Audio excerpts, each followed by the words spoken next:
Ahmedabad plane crash की mystery finally solve हो गई है। Recently Air India 171 plane crash की प्रिलिमिनरी रिपोर्ट रिलीज हुई, जिसमें पता चला कि एयर इंडिया प्लेन के इस प्लेन ने उड़ान तो भरी, लेकिन टेक ऑफ के ठीक 3 सेकंड बाद ही इंजन्स बंद होते दिखे। तभी पायलट ने देखा कि फ्यूल कंट्रोल स्विचेस बंद थे, जिसकी वजह से इंजन्स तक फ्यूल की सप्लाई बंद हो गई थी और इंजन्स बंद हो गए थे। ये स्विचेस प्लेन को पार्क करने के बाद बंद किए जाते हैं, या फिर अगर आसमान में प्लेन के एक इंजन में आग लग जाए तब ये बंद किए जाते हैं।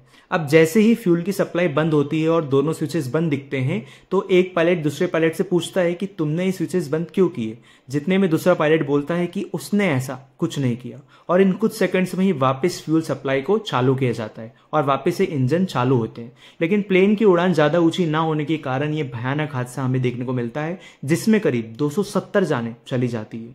अब नॉर्मली इन स्विचेस को ऑन ऑफ करने के लिए पायलट को इन्हें ऊपर उठाना पड़ता है। ये लॉकिंग सिस्टम इसीलिए प्रोवाइड किए जाते हैं कि ये स्विचेस गलती से भी बंद ना हो।